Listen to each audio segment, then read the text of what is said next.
Good morning students. Now coming to the continuation of yesterday class, the missionary and the enzymes. The missionary and the enzymes. Students, replication means formation of two daughter DNA molecules from one parent to DNA. This is replication. Generally, replication it is under the controlling of a set of enzymes, and the main enzyme in this stage, that is DNA dependent DNA polymerase enzyme. DNA dependent DNA polymerase enzyme. It is a main enzyme that is responsible for replication of DNA into two daughter DNA molecules. Generally, this DNA is highly efficient. It can catalyze the large number of nucleotides within very short period of time. For example, it completes the polymerization of DNA of E. coli within 38 minutes. Not only it polymerizes very rapidly, but also it polymerizes very high degree of accuracy. There is no any mistakes in this polymerization process. Any mistake in this polymerization process it may lead to changes in the base pair sequence of DNA. Such changes in base pair sequence of DNA automatically leads to point mutation or gene mutations. So, complete the process of the high degree of accuracy. At the same time, this is also energy requiring process. Energy requiring process. Deoxyribonucleoside triphosphates, they maintain dual functions. On one side, they act as substrates, other side, they provide energy by eliminating the two extra phosphates. Anyhow, this DNA dependent DNA polymerase, it maintains the replication process at a high degree of accuracy and is the main enzyme that helps in this process. And this enzyme will complete the polymerization only in one direction. This enzyme completes the process of polymerization only in one direction. That is always 5' to 3' ratio, only in one direction. Okay.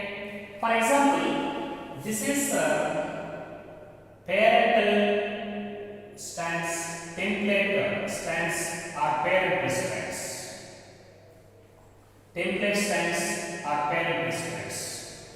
This is template strands.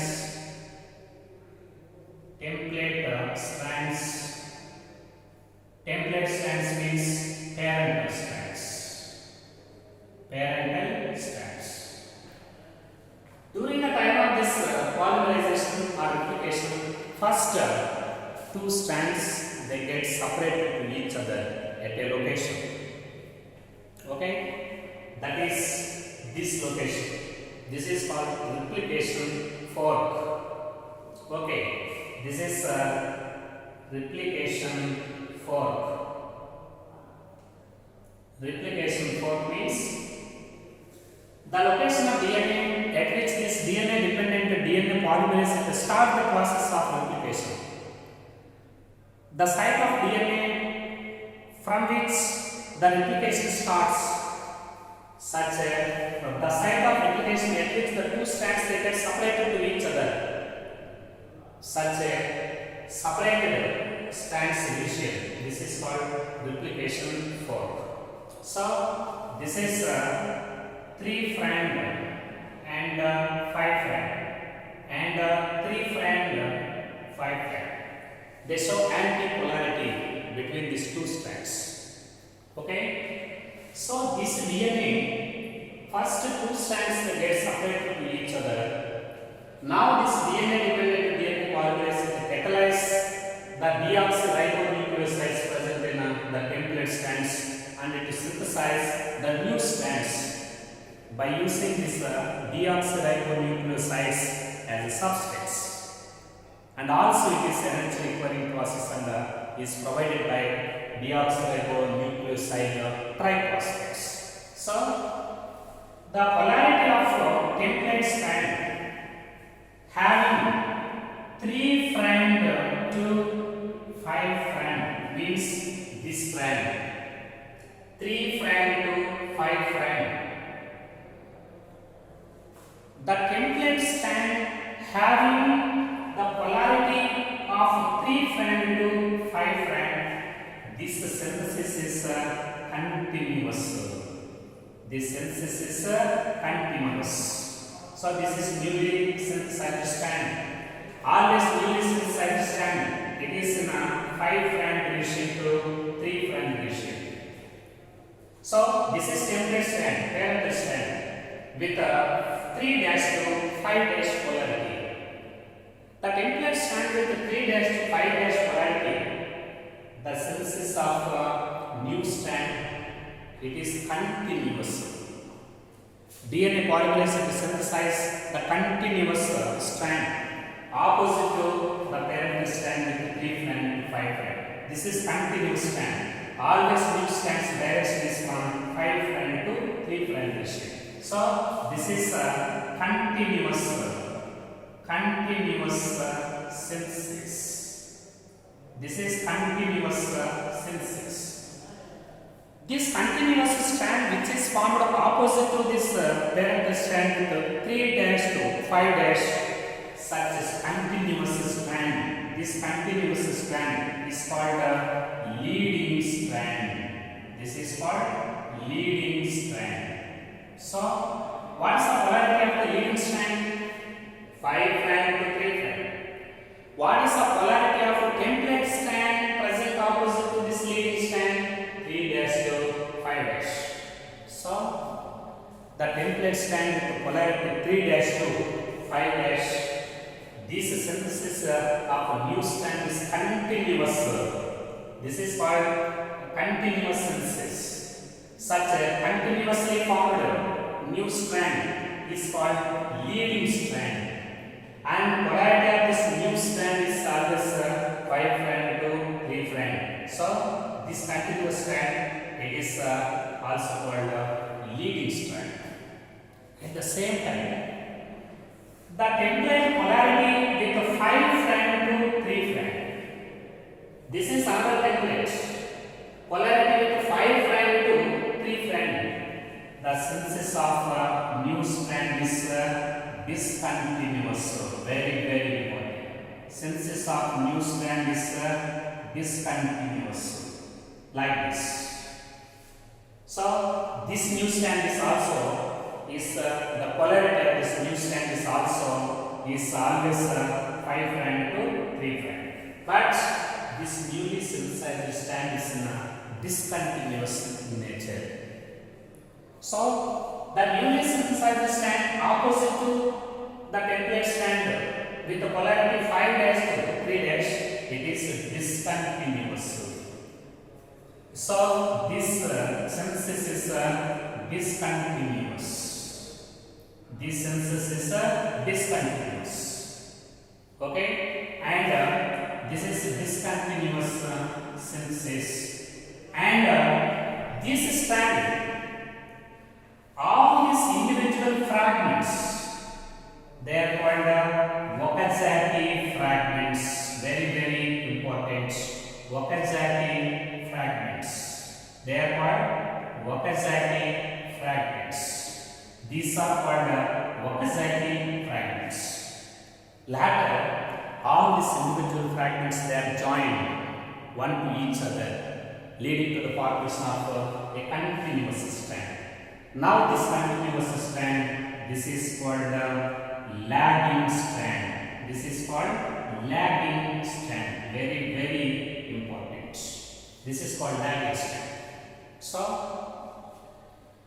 the new strand which is synthesized opposite to the parent strand with the polarity 5' to 3' is discontinuous.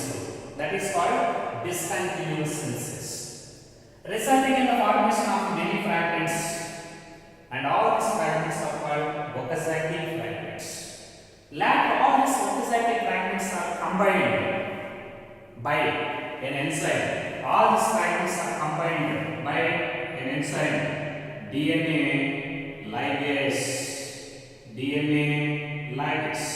Okazaki fragments are joined one to each other to form a continuous strand due to the activity of DNA ligase enzyme. Such continuously formed strand after the activity of DNA ligase, this is called lagging strand. In this way, first DNA it gets separated to each other. Okay. Now a replication fork is formed. Now this DNA dependent DNA polymerase starts the process of polymerization and it synthesizes the new strands. And always the synthesis of new strands is only one direction, that is 5' to 3'. This is a 5' to 3'. The strand, the template strand with the polarity 3' to 5', the synthesis is continuous and this synthesis is called leading strand. And the polarity of strand, polarity of template strand with 5' to 3' synthesis is discontinuous, leading to the formation of many fragments. All fragments are called Okazaki fragments. Now all these Okazaki fragments are joined by the activity of DNA ligase, leading to the formation of a continuous strand. Now this strand, it is called lagging strand. In this way, on one side this is continuous, on another side this is initially discontinuous, but later they are joined one to each other by activity of enzymes. Students, now coming to another point. DNA dependent DNA polymerase alone, it does not initiate the process of replication. Alone DNA dependent DNA polymerase is not sufficient to initiate the process of polymerization. Alone DNA dependent DNA polymerase is not sufficient. It's not. It cannot. Alone this enzyme, it cannot synthesize the new strands. It cannot start the process of replication. It also requires a small stretch of RNA. It also requires a small set of RNA. Now this RNA, this is called primer. This is called primer. Okay. A small stretch of RNA is also required along with this DNA polymerase. Such a small stretch of RNA, this is called primer. This primer is playing very significant role in initiation of replication. Initiation of replication. And this is a primer, it acts as an anchor. It acts as an anchor in the addition of it acts as an anchor in the addition of deoxyribonucleotides. Deoxyribonucleotides. So for example, this is parental DNA. A is there. This enzyme, it joins T opposite to A in newly synthesized strand. For example, G, C, C, G. For example, T is there in template strand and A is present in newly synthesized strand.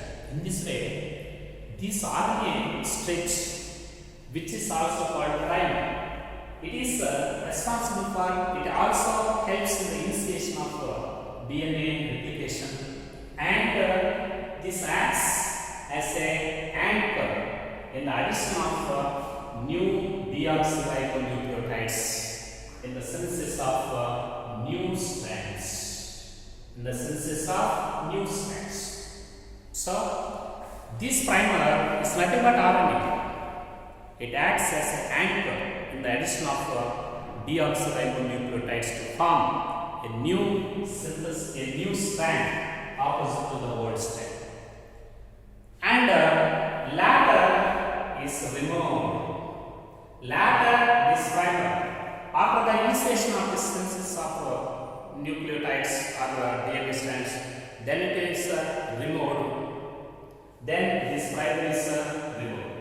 At the same time, here these two DNA strands, they do not separate in entire length. The two DNA strands present in parental DNA, they do not separate in entire length at a time, because it requires large quantity of energy for complete separation. Just they are separated at a region, that is replication fork, by using some enzymes called helicases.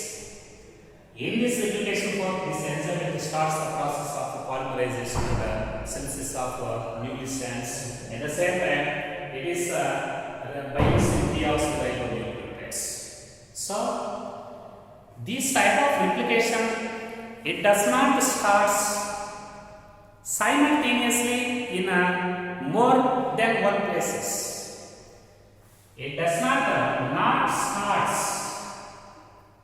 It does not start simultaneously in many places.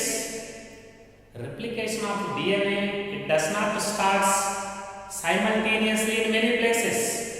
Only it starts at a region where the two strands get separated. Such a region of separated strands region is called replication fork. Replication fork. Okay? Replication fork. Only it starts at the region of replication fork. But in case of Escherichia coli bacteria and also in eukaryotic bacteria cells, there is a separate location at which the replication starts. A separate sequence of DNA, is there at which the replication starts. Such a region, replication starts. At which the replication starts. Such a region is called the origin of replication. Origin of replication. Origin of replication. Simply this is called ORI. Origin of replication. Very, very important. Origin of replication means this is a special sequence of DNA at which the replication starts by the activity of DNA dependent DNA polymerase enzyme. The location of DNA sequence at which the replication starts, that is called origin of replication. Origin of replication is necessary in DNA molecules to start the process of replication. Okay, and this origin of replication, it is play very significant role in vectors which are used as in vectors in recombinant DNA technology. So, the vector with origin of replication, it has the ability to multiply inside the host organism in a genetic engineering process. Genetic engineering process.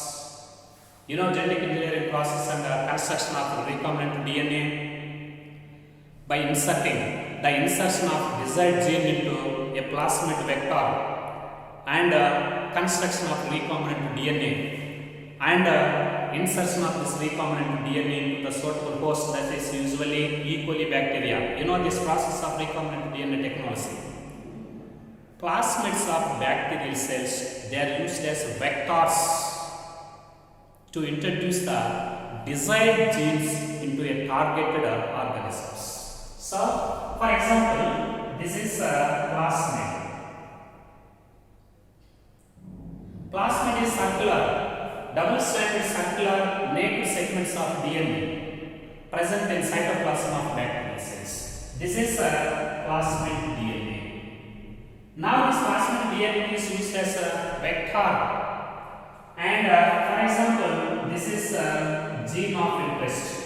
Now, this gene of interest, it is inserted into a plasmid. Now it is considered as recombinant DNA. This is called recombinant DNA. Now this recombinant DNA, it is inserted into a host. So presence of origin of replication is necessary in vectors. When the gene of interest is inserted into the origin of replication, for example, this is origin of replication, this region is origin of replication. When the gene of interest is inserted into the origin of replication present in vector, automatically these vectors with ORI can multiply inside the host. At the same time, inserted gene of interest is also being cloned inside the host. For example, in the absence of ORI, plasmids have no the ability to replicate inside the host. At this situation, the gene of interest is not replicates inside the host. That is the importance of origin of replication in a genetic engineering process, in the vectors used in a genetic engineering process. So, origin of replication, it means the special sequence of DNA at which the replication starts, that is called origin of replication and ORI, is necessary in the vectors of genetic engineering process. Otherwise, these plasmids have no the ability to replicate inside the host.